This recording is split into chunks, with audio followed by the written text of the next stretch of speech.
Au mois d'Elul, Hachem nous tend la main dans sa grande bonté. C'est ainsi qu'il nous encourage à nous repentir et à faire teshuva. Comment et par où commencer? Nos sages nous donnent une piste. Dans le Talmud de Jérusalem, il est écrit « Ou tshuva, ou tfila, ou tzedaka, ma'avirim et troa agzera ». Le repentir, la prière et la charité peuvent annuler les mauvais décrets. À ce propos, le Rav Nevensal rapporte une histoire au sujet d'un conducteur qui roule dans le sens de Jérusalem-Tel Aviv alors qu'il veut se rendre à Jérusalem. Pour arriver à destination, il doit d'abord changer de direction. Car il ne parviendra jamais à Jérusalem s'il continue à rouler vers Tel Aviv. Le changement de direction représente le premier niveau de repentir. La décision de marcher à partir de maintenant sur la route qui mène vers Hachem, mais aussi vers nous-mêmes, vers notre moi profond. À nous d'apprécier dans quel domaine nous sommes améliorés, afin que les bonnes habitudes que nous avons acquises deviennent le tremplin qui nous permettra à l'aube de cette nouvelle année de nous investir dans d'autres projets.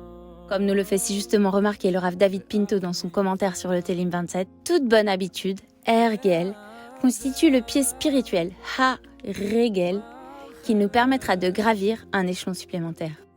En ce mois d'Elul, pour montrer à Hachem notre désir d'avancer et de nous rapprocher de lui, c'est bien d'essayer de prier un peu mieux, ou de prononcer une bénédiction avec plus d'attention.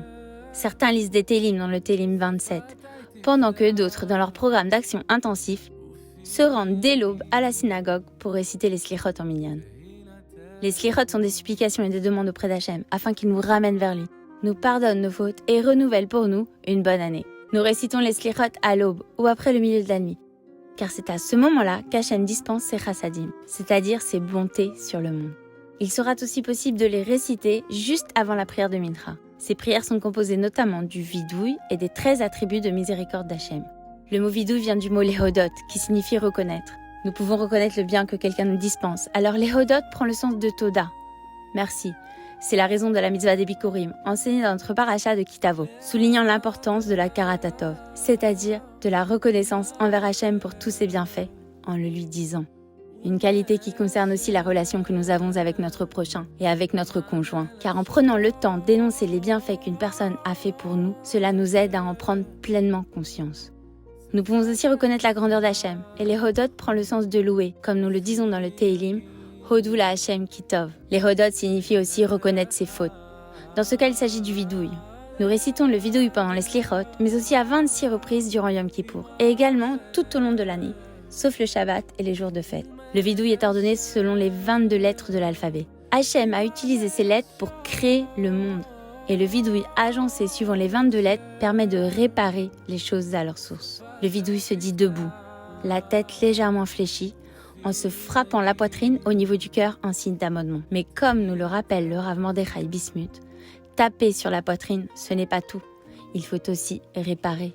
Le cœur de la récitation des slichot est la récitation des 13 attributs de miséricorde. Après la faute du veau d'or, Moshe passa 40 jours à implorer le pardon d'Hachem. Puis le jour de Rosh Chodesh Elul, Hachem lui demanda de préparer de nouvelles tables et l'invita à monter au Sinaï.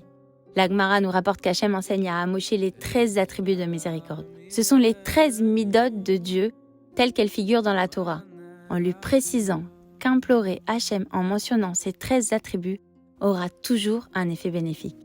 Le véritable secret ne réside pas seulement dans leur récitation, mais il nous indique la façon de nous comporter avec notre prochain. L'homme a été créé à l'image d'Hachem, Dmut en hébreu, qui est l'anagramme du mot midot, désignant les attributs d'Hachem, qui sont autant de qualités dont il fait preuve à notre égard, et nous devons nous efforcer de nous inspirer. Ainsi, de même qu'Hachem est miséricordieux, clément et lent à la colère, nous devons l'être nous aussi, et toujours avoir à l'esprit que Hachem se comporte envers nous d'après notre attitude envers nos semblables, et que c'est ainsi que nous serons jugés à Rosh Hashanah.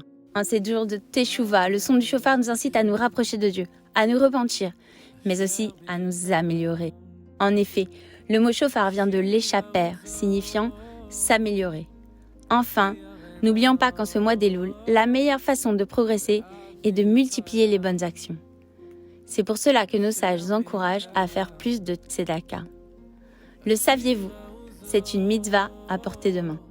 Pour commencer, il est recommandé d'installer une boîte de tzedaka dans la maison, qui transformera ainsi notre foyer en un centre de bienfaisance. Faire un don à une association est parfois compliqué, et cela reste un acte ponctuel. Alors que mettre une boîte de tzedaka dans sa maison est très simple, et cela nous apprend à avoir de bons réflexes.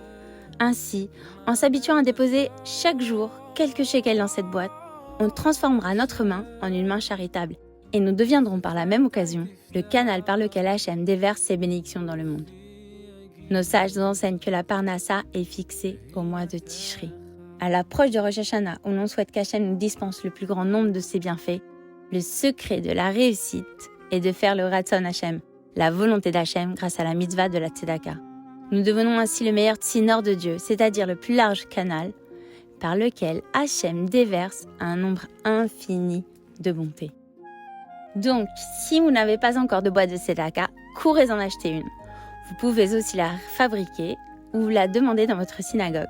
Posez-la dans un endroit stratégique de la maison. Prenez l'habitude d'y mettre chaque jour quelques shekels.